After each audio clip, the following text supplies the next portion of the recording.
وہاں اندھیرا تھا، ہیبت ناک سناٹا تھا۔ اسے بہت ڈر لگ رہا تھا۔ وہ وہاں سے نکلنا چاہتا تھا۔ وہ بھاگنے کے لیے اپنے ہاتھ پاؤں ہلانے کی کوشش کر رہا تھا، مگر وہ ہاتھ پاؤں ہلا نہیں رہا تھا۔ وہ مدد کے لیے چلا رہا تھا، کوئی تو آ جائے اس کی مدد کے لیے، کوئی تو کوئی تو آ کر اسے اس اندھیرے سے نکال دے۔ وہ رو پڑا۔ وہ زاروں قطار رو رہا تھا۔ وہ چلا چلا کر رو رہا تھا، مگر اس ہیبت ناک سناٹے میں اس کی آواز سننے والا کوئی بھی نہ تھا۔ اسے اندھیرے سے روشنی میں لے جانے والا کوئی بھی نہ تھا۔ اس کے رونے کی آواز میں کسی کے کہے کی آواز سنائی دینے لگی۔ یہ کون تھا؟ کون اس کی بے بسی پر ہنس رہا تھا؟ بے چینی سے کروٹ بدلتے اس کی آنکھ کھل گئی تھی۔ وہ سر سے پاؤں تک پسینے میں نہایا ہوا تھا۔ اس کے پورے جسم پر ایک لرزش سی طاری تھی۔ اس نے اپنے ارد گرد چاروں طرف نگاہیں گھمائیں۔ اسے اندھیرا دکھائی دیا۔ اس نے ہاتھ بڑھا کر بیڈ سائڈ ٹیبل پر رکھا لیمپ روشن کیا۔ لیمپ روشن کرتے ہوئے اس کے ہاتھ ہولے ہولے لرز رہے تھے۔ لیمپ نے کمرے میں پھیلے اندھیرے کو کم کر دیا تھا، مگر اسے یہ روشنی ناکافی محسوس ہو رہی تھی۔ اسے اس اندھیرے، اس سناٹے اور اس خاموشی سے وحشت ہو رہی تھی۔ وہ بیڈ سے اٹھا۔ اس کی ٹانگوں میں لرزش تھی۔ اس نے سوئچ بورڈ کے پاس آ کر کمرے کی تمام لائٹس آن کر دی تھیں، یہاں تک کہ چھت پر لٹکتا فانوس بھی۔ ایک پل میں کمرہ روشنی میں نہا گیا تھا۔ روشنی ہو جانے کے بعد اس کی وحشت تو ختم ہو گئی تھی، مگر گھٹن کا احساس ابھی بھی تھا۔ وہ کمرے کی دوسری طرف کھڑکیوں کے پاس آیا۔ اس نے ایک ایک کر کے کمرے کی تمام کھڑکیاں کھول دی تھیں۔ پھر وہ کمرے کا دروازہ کھول کر اپنے روم کی بالکنی میں آ گیا۔ بہت گہری گہری سانسیں لے رہا تھا، خود کو پرسکون اور نارمل کرنے کے لیے۔ اسے یاد آ چکا تھا کہ وہ کسی اندھیری اور ہیبت ناک جگہ پہ نہیں، بلکہ یورپ کے ایک خوبصورت ملک میں ہے۔ وہ اٹلی میں ہے۔ وہ اس وقت روم کے ایک خوبصورت اور شاندار ہوٹل کے پرآسائش کمرے میں ہے۔ وہ ریلنگ پر بازو جما کر کھڑا ہو گیا تھا۔ یہ رات کا آخری پہر تھا، اس لیے سامنے نظر آتی سڑک پر اکا دکا گاڑیاں گزرتی نظر آ رہی تھیں۔ اس کا دل ابھی تک گھبرا رہا تھا۔ آخر یہ خواب اس کا پیچھا کیوں نہیں چھوڑ دیتے؟ برس ہا برس ہوئے اس نے راتوں کو سونا چھوڑ دیا تھا۔ اسے سونے سے خوف آیا کرتا تھا۔ یوں لگتا تھا ادھر وہ سوئے گا، ادھر کچھ نہ کچھ برا ہو جائے گا۔ نیند سے فرار کی یہ کوششیں اتنی کامیاب ثابت ہوئی تھیں کہ اب جب وہ خود کو ایک مضبوط اور توانا مرد سمجھتا تھا، وہ یہ سمجھتا تھا کہ اسے کسی بھی چیز سے ڈر نہیں لگتا، وہ رات کو پرسکون نیند سونا چاہتا تھا، تب اسے نیند لاکھ کوششیں کرنے پر بھی نہیں آتی تھی۔ وہ انسومنیا کا مریض ہو گیا تھا۔ وہ پوری پوری رات نیند کے آ جانے کی کوششیں کرتے گزار دیا کرتا تھا۔ جب اس کیفیت کو بہت راتیں گزر جاتیں، نیند نہ ہونے کی وجہ سے دن کے اوقات میں معمولات زندگی متاثر ہونے لگتے، تو وہ ڈاکٹر کی تجویز کردہ گولیاں لے لیا کرتا تھا۔ ان گولیوں کے ساتھ نیند اسے آ جاتی تھی، مگر یہ نیند اپنے ساتھ بہت سارے ڈراؤنے خواب بھی لے آتی تھی۔ غلط سوچتا تھا وہ کہ وہ خوابوں سے نہیں ڈرتا تھا۔ وہ تو ان خوابوں سے آج بھی اتنا ہی ڈرتا تھا جتنا 12 سال پہلے ڈرتا تھا۔ چند منٹ گہری گہری سانسیں لینے کے بعد گھٹن کا احساس ختم ہو گیا تھا۔ اس کے بدن کی لرزش بھی بتدریج کم ہوتی جا رہی تھی۔ وہ واپس کمرے میں آ گیا۔ اس نے کھڑکیاں اور بالکنی کا دروازہ اسی طرح کھلے رہنے دیا تھا۔ وہ ٹی وی آن کر کے بیڈ پر بیٹھ گیا۔ اس وقت اسے اپنے ارد گرد آوازیں چاہیے تھیں۔ وہ ایک کے بعد ایک چینل تبدیل کر رہا تھا۔ اٹیلین میں آتے یہ پروگرامز اسے قطعاً سمجھ میں نہیں آ رہے تھے، مگر پھر بھی وہ انہیں سننا چاہتا تھا۔ اب اپنے اندر کی وحشت اور سناٹا مٹانے کو باقی رات اس نے یہی کام کرنا تھا۔ زندگی کی بے شمار راتوں کی طرح یہ رات بھی جاگ کر صبح کا انتظار کرتے ہوئے گزارنی تھی۔ صبح وہ ایک نارمل انسان کی طرح آفس روانگی کے لیے تیار تھا، یوں جیسے رات کچھ ہوا ہی نہ ہو۔ بہترین تراش خراش والے سوٹ میں ملبوس ہونے کے بعد اس نے خود کو آئینے میں دیکھا تو ایک تلخ مسکراہٹ اس کے لبوں پر آ گئی۔ اس کی یہ تیاری دیکھ کر کون کہہ سکتا ہے کہ وہ خود سے اور ساری دنیا سے نفرت میں مبتلا ایک انسان ہے۔ وہ اندر سے کھوکھلا ہو چکا ہے۔ یہ سوٹ، یہ ٹائی، یہ سلیقے سے جمے بال، یہ ٹائی پن، یہ کف لنکس اور یہ بہترین جوتے دیکھ کر کون سوچے گا کہ وہ سکندر شہریار، سیلف ڈسٹرکٹیو اور سوسائڈل ٹیمپرامنٹ رکھتا ہے۔ خود پر سے نفرت اور حقارت کی نگاہیں ہٹاتا وہ شیشے کے سامنے سے ہٹا۔ اس نے اپنا بلیک لیدر بریف کیس لیا، لیپ ٹاپ بیگ میں رکھا۔ وہ اپنے ہوٹل روم سے باہر نکل رہا تھا۔ اس کا ہوٹل ویا ویٹورو وینیٹو سے کچھ ہی فاصلے پر تھا، جبکہ اس کا آفس ویا باربیرینی پر تھا۔ گویا آفس اور اس کے ہوٹل کے بیچ میٹرو کی بس کے ایک ہی سٹاپ کا فاصلہ تھا، مگر کل جب وہ ہوٹل سے آفس پہلے دن گیا اور آفس کی گاڑی نے اسے پک کیا، تب محض ایک سٹاپ کا یہ فاصلہ طے کرنے میں اسے 1.25 گھنٹہ لگ گیا تھا۔ دنیا کے تمام بڑے شہروں کی طرح ٹریفک جام روم کا بھی مسئلہ تھا۔ تب کل ہی اس نے یہ طے کر لیا تھا کہ آئندہ وہ آفس میٹرو میں آیا جایا کرے گا۔ اس کے لیے یہ کوئی ایگو کا مسئلہ نہیں تھا۔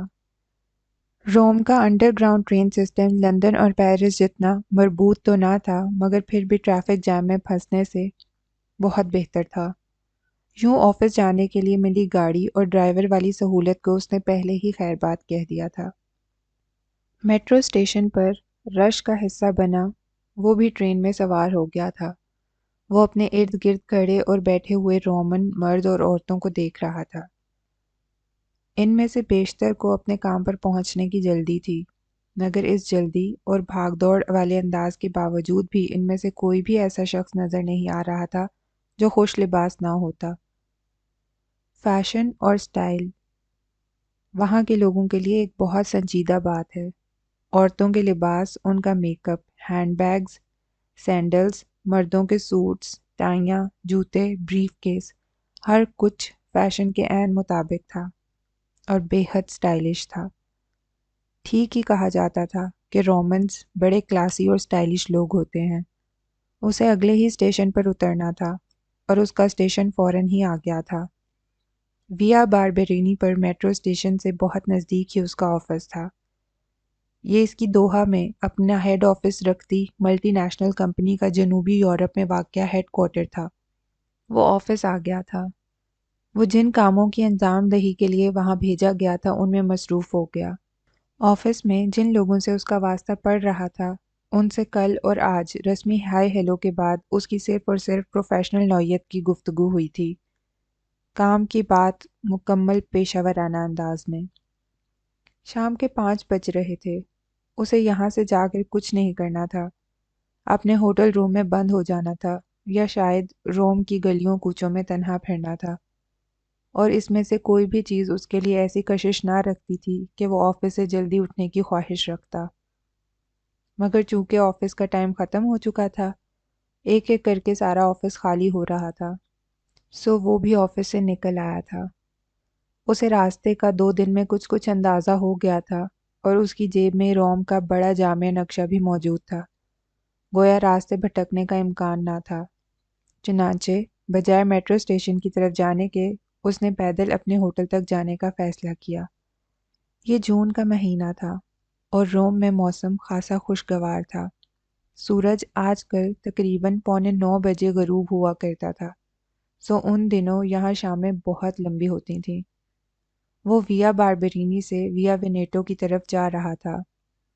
اس کے ارد گرد قدیم عمارتیں تھیں، فوارے تھے، مگر اسے روم کی ہسٹری میں کوئی دلچسپی محسوس نہیں ہو رہی تھی۔ وہ ابھی بھی اس خواب کے حصار میں تھا۔ اب اگلے کئی روز اسے اس خواب کے حصار میں ہی رہنا تھا اور اگلے کئی دن خوف کے سبب سونا نہیں تھا۔ اس نے آج صبح نہ تو ناشتہ کیا تھا نہ ہی دوپہر میں لنچ۔ آفس میں خالی پیٹ کافی کے 3 کپ ضرور پیے تھے۔ اسے سڑک کے کنارے ایک پیزیریا نظر آیا، تب اسے اپنے آج تمام دن کچھ بھی نہ کھانے کا احساس ہوا۔ وہ یہاں سے پیزا کھاتا ہوا چلا جائے گا، پھر ہوٹل کے کمرے میں بند ہو کر رات گئے تک اپنے آفس کا کام کرتا رہے گا۔ اس نے دل ہی دل میں طے کیا تھا۔ ابھی چونکہ ڈنر ٹائم نہیں ہوا تھا، اس لیے اس چھوٹے سے پیزیریا میں اسے میزوں پر 2-4 لوگ بیٹھے نظر آئے۔ وہ اپنا پیزا آرڈر کرنے کاؤنٹر پر آ گیا تھا، مگر اٹلی میں اٹالین سیکھے بغیر اپنے لیے کچھ آرڈر کرنا اس قدر مشکل کام ہے، اس کا اسے اندازہ نہیں تھا۔ پیزا آرڈر کرنے کی کوشش کرتے ہوئے اس کو تقریباً 10 منٹ گزر گئے تھے۔ کاؤنٹر کے پیچھے کھڑے درمیانی عمر کے اٹالین مرد اور عورت انگریزی سے قطعاً ناواقف تھے۔ وہ دونوں مرد اور عورت خوش اخلاقی سے مسکرا کر اس کے انگریزی لفظوں کے جواب میں مختلف اشیاء اٹھا کر اسے دکھا رہے تھے۔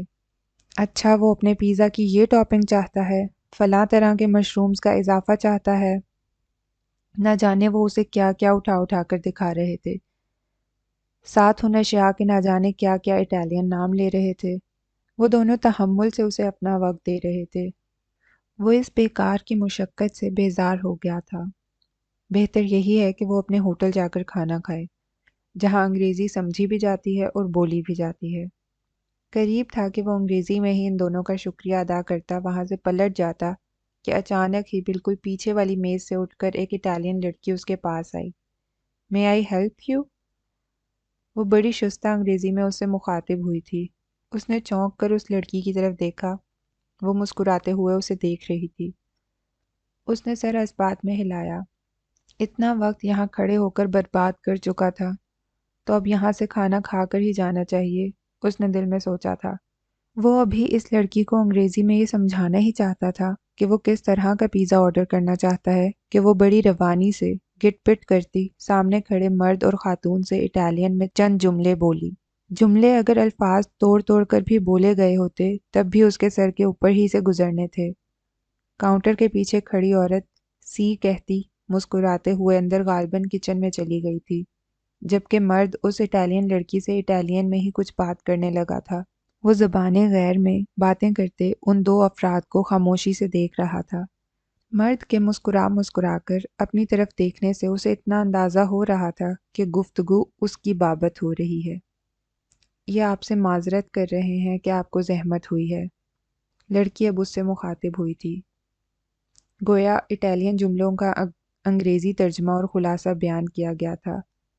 "میں نے آپ کا پیزا آرڈر کر دیا ہے۔ اصل میں اس ٹیبل پر بیٹھی تھی اور آپ کی ساری بات سن رہی تھی." اس نے کاؤنٹر کے قریب ترین میز کی جانب اشارہ کیا تھا۔ اس نے نظریں گھما کر اس میز کی طرف دیکھا۔ وہاں اس لڑکی کا چند لقمے کھایا پیزا اور کولڈ ڈرنک کا انچھوا گلاس رکھا ہوا تھا۔ "تھینکس." اس نے پرتکلف انداز میں سنجیدہ سی مسکراہٹ کے ساتھ مختصر سا شکریہ ادا کرتے ہوئے کہا۔ "آپ کے پیزا میں کسی بھی طرح کا میٹ نہیں ہونا چاہیے، میٹ سٹاک بھی نہیں ہونا چاہیے اور وائن بھی نہیں ہونی چاہیے۔ آپ کو بالکل سادہ مشرومز اور سبزی والا پیزا چاہیے، ایسا ہی ہے نا؟" وہ مسکرا کر اس سے بولی۔ "Yes, thank you so much again." اس بار اس نے یہ لفظ سنجیدگی سے کہے۔ "My player." وہ خوش اخلاقی سے مسکرائی۔ "آپ بل پے کر دیجئے گا، پیزا تیار ہو رہا ہے، 10 سے 15 منٹ لگیں گے، تب تک آپ بیٹھ جائیں." وہ بل پے کرنے کے بعد اپنے لیے کوئی اور میز منتخب کر کے وہاں بیٹھنے کے ارادے سے مڑا تھا۔ وہ لڑکی بھی اس کے ساتھ کاؤنٹر پر سے ہٹی تھی، مگر جیسے ہی کاؤنٹر سے ہٹ کر وہ اس لڑکی کی میز کے قریب پہنچے، وہ اس سے بولی، "آئیے بیٹھیے." اس نے بالکل ابھی اس کی مدد کی تھی اور وہ فوراً بد اخلاقی دکھا کر بیٹھنے سے منع نہیں کر سکتا تھا۔ ہاں، دل میں اسے یہ پیشکش اور بے تکلفی گراں گزری تھی۔ بہرحال وہ مجبوراً اور مروتاً اس کے سامنے والی کرسی پر بیٹھ گیا، بے حد پرتکلف انداز میں۔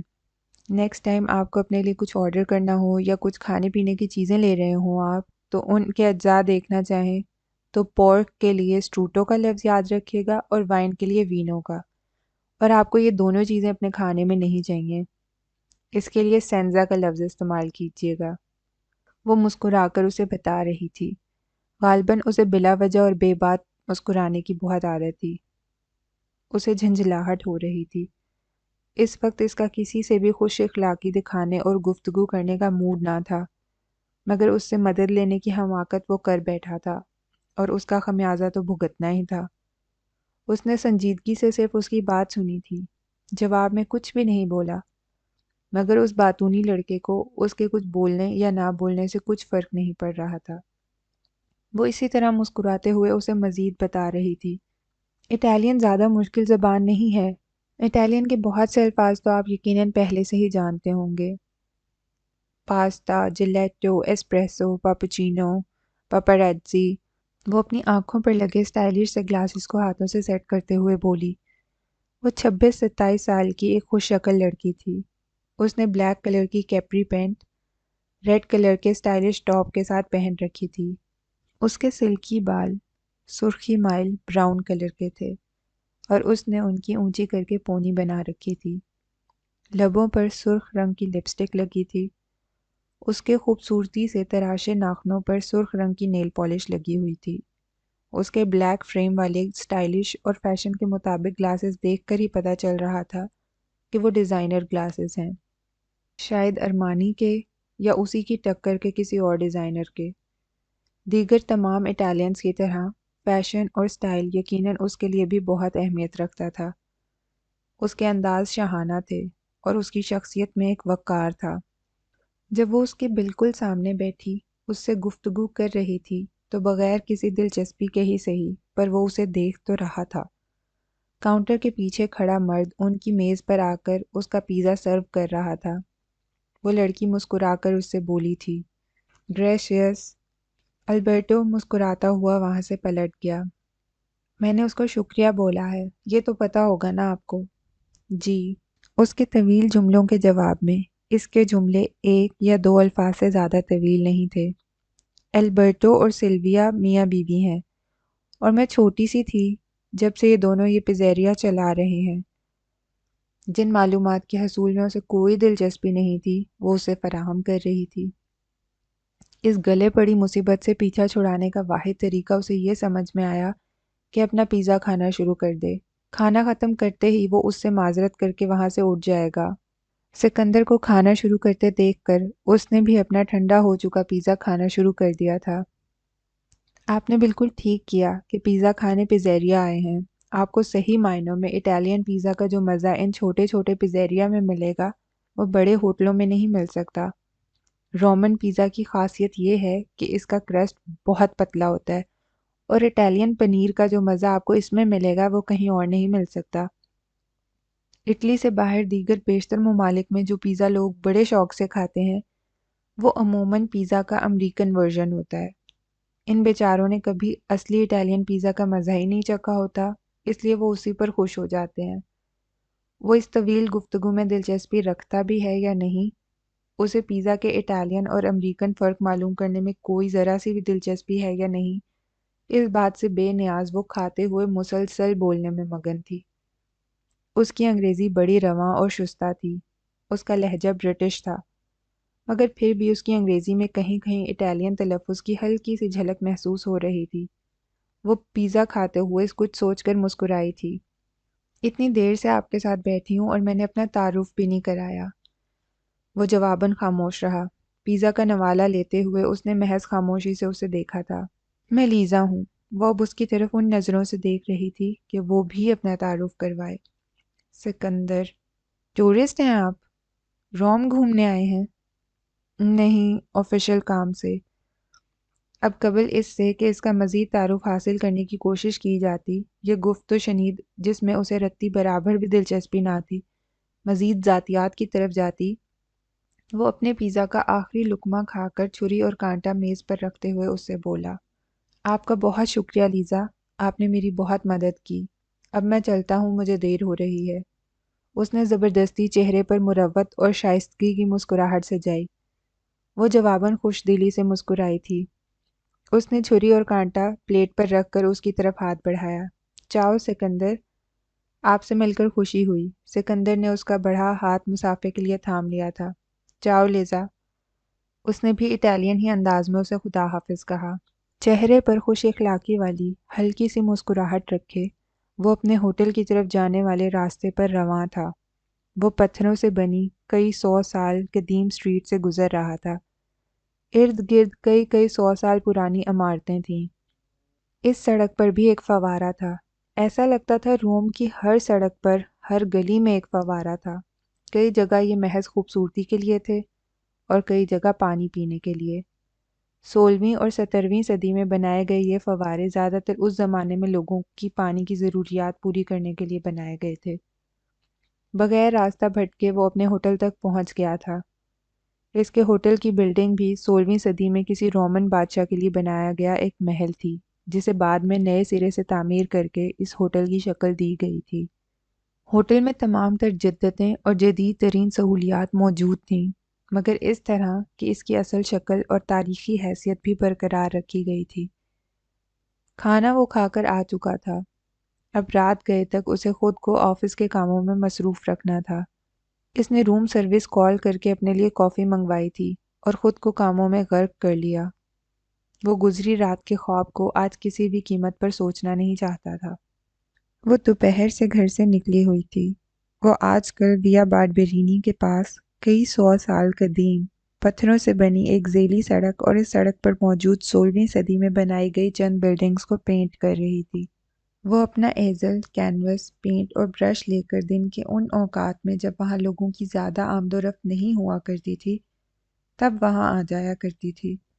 اس نے ہر زاویے سے وہاں کی کئی تصاویر کھینچ رکھی تھیں۔ وہ ان تصاویر کی مدد سے بھی اس جگہ کو پینٹ کر سکتی تھی، مگر پہلے تو اسے کسی بھی لینڈسکیپ کو اس کی اصل جگہ پر موجود رہ کر پینٹ کرنے میں مزہ آیا کرتا تھا، اور دوسرا اسے اپنے روم کی گلیوں میں وقت گزارنا اچھا لگا کرتا تھا۔ اگلے ماہ کے آخر میں فلورنس میں اس کی پینٹنگز کا سولو شو تھا۔ اس بار اس کا موضوع رومن لینڈسکیپ تھا۔ کچھ لینڈسکیپ بھی اسے پینٹ کرنے تھے۔ 4-5 دن لگا کر اس کو اس پینٹنگ کے خد و خال یہاں آ کر واضح کرنے تھے۔ باقی پھر نوک پلک سنوارنے کا کام گھر پر اپنے اسٹوڈیو میں کرنا تھا۔ نینی نے اسے بہت تاکید کر کے بھیجا تھا کہ وہ گھر سے بغیر کھانا کھائے جا رہی ہے، لہٰذا پینٹنگ شروع کرنے سے پہلے کہیں باہر سے لنچ کر لے، مگر کام کی دھن میں اسے کھانے پینے کی خواہش ہی نہیں ہوا کرتی تھی۔ یہاں دوپہر میں دکانیں اور بار بند ہو جاتے تھے اور لوگوں کی آمد و رفت بھی قدرے کم ہو جاتی تھی، تو یہ وقت اسے پینٹنگ کے لیے اچھا لگا کرتا تھا۔ 5 بجے کے قریب جب دفاتر کی چھٹی ہونے لگی اور لوگوں کی آمد و رفت شروع ہوئی تو اس نے اپنا پورٹیبل ایزل اور دیگر سامان اٹھا کر گاڑی میں رکھا تھا۔ سال کے ان مہینوں میں جب وہ روم میں ہوا کرتی تھی، تب اسے یہاں اپنے بچپن کی یادیں تازہ کرنا اچھا لگا کرتا تھا۔ ان یادوں میں البرٹو اور سلویا کا پیزیریا بھی شامل تھا۔ تب ہی وہ اکثر وہاں پیزا کھانے چلی آیا کرتی تھی۔ اپنے بچپن میں وہ یہاں کتنا آتی تھی۔ اس نے گاڑی پیزیریا کے پاس لا کر روکی تھی۔ وہ اندر آ گئی تھی۔ اندر آتے ہی اسے ایک میز پر وہ بیٹھا نظر آیا تھا جس سے وہ کل یہاں پر ملی تھی، سکندر، جو شاید پاکستانی تھا یا شاید انڈین، خاموش سا، اپنے آپ میں گم۔ وہ آرٹسٹ تھی اور اسے حسن متاثر کرتا تھا، اور وہ شخص مردانہ حسن اور وجاہت کا مجسمہ تھا۔ اس کا 6 فٹ سے نکلتا قد، مضبوط جسم، چوڑا سینہ، گھنے سیاہ بال جن میں ہلکا سا خم تھا، اس کی پوری شخصیت، اس کے چہرے کا ہر نقش مردانہ وجاہت کا شاہکار تھا۔ گہری سیاہ آنکھیں جن میں مقناطیسیت تھی، اداسی تھی اور ایک اصرار تھا۔ اس کے ہونٹوں کا کٹاؤ بڑا خوبصورت تھا۔ اس کا نچلا ہونٹ اوپری ہونٹ سے زیادہ بھرا بھرا تھا۔ اس کی پیشانی بہت چوڑی تھی۔ ناک بھی بالکل سیدھی اور لمبی تھی۔ کل اس سے ملنے کے بعد جب اس نے اس کے بارے میں یہ سب سوچا، تب خود ہی ہنس بھی پڑی تھی۔ گھر جا کر اس کی نینی سے گپ شپ ہوئی، پھر سیم کا فون آیا اور وہ اس غیر معمولی مردانہ حسن و وقار لیے چہرے کو بھول گئی، مگر اس وقت اسے دیکھ کر اسے وہ پھر سے یاد آ گیا تھا۔ کیا خوب ہو اگر وہ اس کے چہرے کو پینٹ کر سکے۔ وہ خوش دلی سے مسکراتی اس کی میز کے نزدیک آ گئی تھی۔ وہ سر جھکائے اپنا پیزا کھانے میں مصروف تھا، جلدی جیسے کھانے کو بالکل انجوائے نہ کر رہا ہو، بلکہ کوئی ضرورت پوری کر رہا ہو۔ وہ اس کے پاس آ گئی تھی۔ سینیور سکندر، اس نے چونک کر سر اوپر اٹھایا۔ چاؤ، جواباً وہ مسکرایا نہیں تھا۔ وہ اسے ایسے دیکھ رہا تھا جیسے اسے پہچانا ہی نہ ہو۔ صرف ایک دن میں تو کوئی کسی کو نہیں بھول سکتا، وہ دل ہی دل میں حیران ہوئی تھی۔ کیا اتفاق ہے، ہم آج پھر ایک ہی وقت پر یہاں موجود ہیں، وہ عادتاً مسکراتے ہوئے بولی۔ وہ ہنسنے ہنسانے والی زندہ دل سی لڑکی تھی۔ وہ جواباً اسے خاموش اور اجنبی نگاہوں سے دیکھتا رہا۔ کیا میں یہاں بیٹھ سکتی ہوں؟ جب اس نے مروتاً اور اخلاقاً بھی اسے اپنے ساتھ بیٹھنے کی دعوت نہ دی تو کچھ ڈھیٹ بن کر اس نے خود ہی پوچھا۔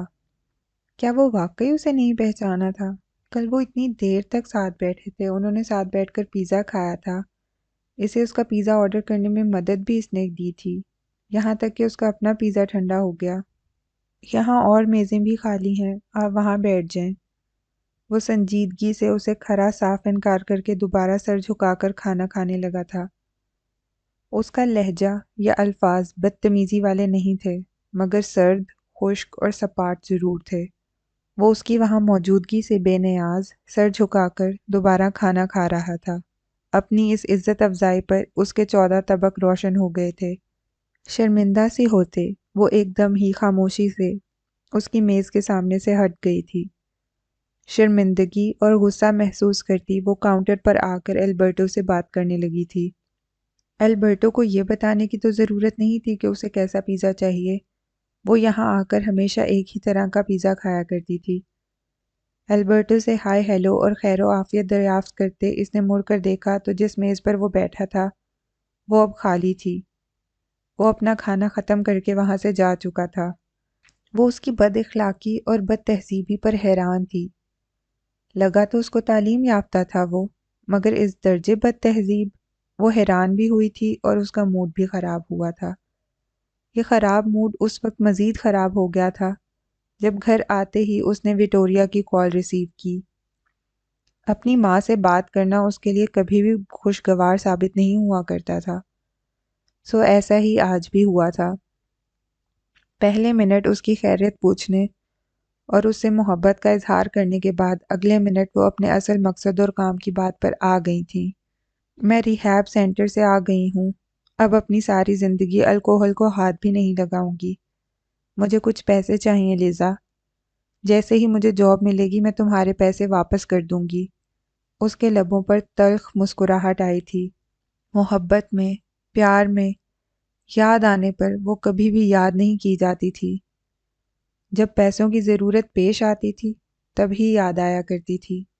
کثرت شراب نوشی کی وجہ سے اس کی ماں کی اپنے چوتھے شوہر سے بھی گزشتہ سال طلاق ہو چکی تھی، اور اس درجے شراب نوشی ہی کے سبب آئے دن ان کی ملازمت ختم ہو جایا کرتی تھی۔ پچھلے 5 سالوں میں وہ 5 ہی مرتبہ علاج کے لیے جا چکی تھیں۔ ہر بار وہاں سے واپس آ کر اس عہد کو دہراتی تھیں کہ اب شراب کو ہاتھ بھی نہیں لگائیں گی، مگر چند ہفتے بھی نہیں گزر پاتے تھے انہیں اپنے عہد پر قائم رہتے۔ اسے وکٹوریہ سے کوئی تلخ یا کڑوی بات کرنا بے معنی محسوس ہوا تھا۔ لڑا تو وہاں جاتا ہے جہاں کچھ امیدیں ہوتی ہیں، محبتیں ہوتی ہیں۔ اس کا اپنی ماں سے کبھی ماں اور بیٹی والا تعلق رہا ہی نہ تھا۔ جب اس کے پاپا سے انہوں نے طلاق نہیں لی تھی، جب وہ سب ایک ساتھ رہا کرتے تھے، وہ تو تب بھی کبھی اسے اپنی ماں نہیں لگی تھی۔ میں پیسے بھجوا دوں گی۔ وکٹوریہ ملان میں رہتی تھیں اور سال کے جن مہینوں میں ان کے پاس نوکری نہیں ہوتی تھی تب وہ اسی طرح اسے فون پر رابطہ کیا کرتی تھیں۔ اسے غصہ بھی تھا، وہ دکھی بھی تھی، مگر اس نے کل ہی آن لائن اپنی ماں کے اکاؤنٹ میں پیسے ڈلوا دینے تھے۔ نینی، مجھے بھوک نہیں ہے، میں کھانا نہیں کھاؤں گی۔ وہ کچن میں ڈنر کی تیاری کرتی، نینی کو اطلاع دیتی اوپر اپنے اسٹوڈیو میں آ گئی تھی۔ وہ اداس تھی، بچپن کی بہت سی محرومیاں تازہ ہو گئی تھیں۔ وہ بے دلی سے کینوس پر رنگ بکھیر رہی تھی تبھی فون کی بیل بجی تھی۔ سیم! کال کرنے والے کا نام دیکھتے ہی اس کی اداسی ایک لمحے میں دور ہو گئی تھی۔ اس نے لپک کر کال ریسیو کی تھی۔ تمہیں کیسے پتہ چل جاتا ہے سیم کہ اس وقت مجھے تمہاری کتنی ضرورت ہے؟ اس کے لہجے میں بہن کے لیے والہانہ محبت اور شدتیں تھیں۔ میرا دل مجھے بتا دیتا ہے، وہ جواباً کھلکھلائی تھی۔ وہ مسکراتے ہوئے سیم کی کھلکھلاتی زندگی سے بھرپور آواز سن رہی تھی۔ اس سے اگر کوئی سچا پیار کرتا تھا، کسی کو اگر اس کی پرواہ تھی تو وہ صرف اور صرف سیم تھی۔ کہنے کو وہ اس سے صرف 1 سال بڑی تھی، مگر اس کی یوں پرواہ کرتی تھی، اس کا یوں خیال رکھتی تھی جیسے وہ کوئی چھوٹی سی بچی ہو۔ بچپن میں جب ان دونوں بہنوں نے ماں اور باپ دونوں کی جانب سے عدم توجہ کا دکھ سہا تھا، تب سیم اس کی پرواہ کرتی تھی، اس سے بے تحاشا محبت کرتی سیم بہن اور دوست ہونے کے ساتھ ساتھ جیسے اس کی ماں اور باپ بھی بن گئی تھی۔ جیسے ماں اور باپ اپنے بچوں کی پرواہ کرتے ہیں، ایسے ہی وہ اس کی فکر کیا کرتی تھی۔ کیسی گزر رہی ہیں تمہاری چھٹیاں؟ سیم نے اس سے پوچھا۔ بہت مزے میں۔ سیم تم بھی آ جاؤ روما، بہت مزہ آئے گا۔ دیگر تمام اٹیلینز کی طرح وہ بھی روم کو روما کہا کرتی تھی اور اپنے روما سے اسے عشق تھا۔ ابھی تو میں آفس کے کام سے ترکی جا رہی ہوں لیز، اگر کام جلدی ختم ہو گیا تو آ جاؤں گی تمہارے پاس۔ سیم نے عادت کے مطابق اسے اس کے نک نیم سے پکارا۔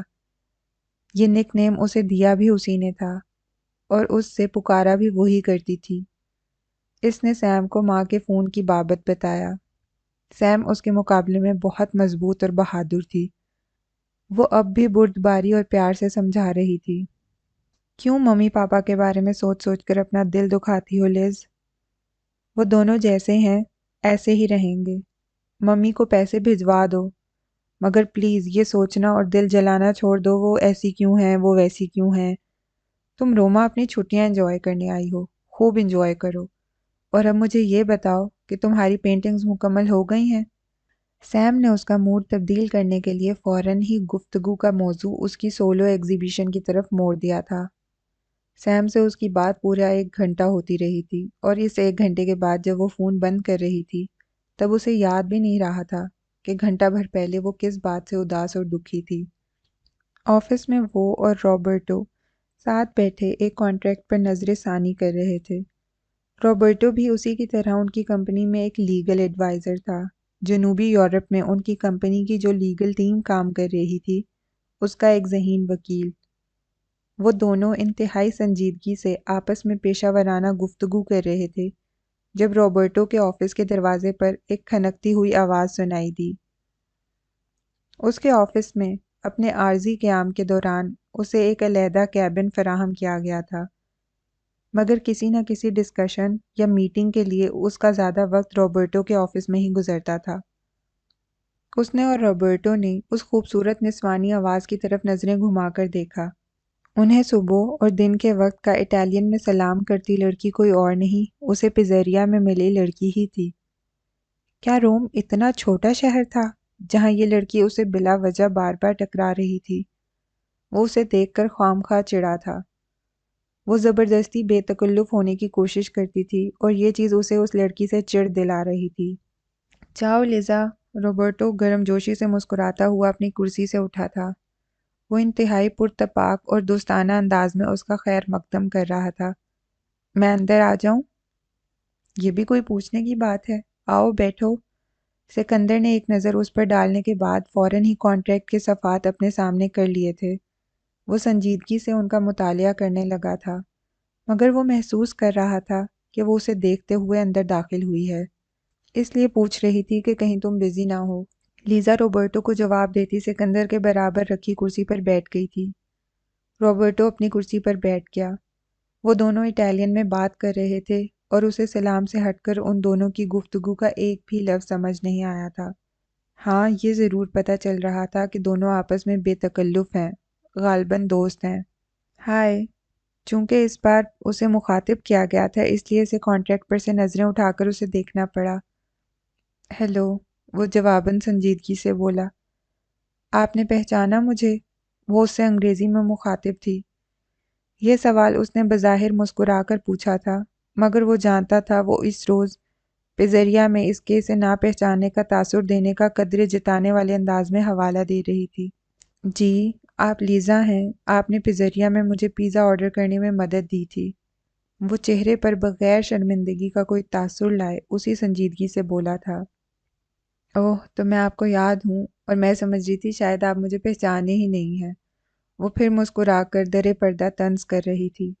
روبرٹو جو ان دونوں کی گفتگو سن رہا تھا فوراً مسکرا کر بولا تھا، آپ دونوں ایک دوسرے کو پہلے سے جانتے ہیں، یہ تو بہت اچھی بات ہے، یعنی میں تعارف کروانے والی فارمیلٹی سے بچ گیا۔ لیزا اس کی بات پر مسکرائی۔ بلا وجہ اور بات بے بات مسکراتے رہنے سے یہ لڑکی تھکتی نہیں؟ اس نے کوفت سے سوچا۔ روبرٹو اس سے مخاطب تھا۔ اس تعارف میں بس یہ اضافہ کر لو سکندر کہ یہ لیزا میری بچپن کی دوست ہے۔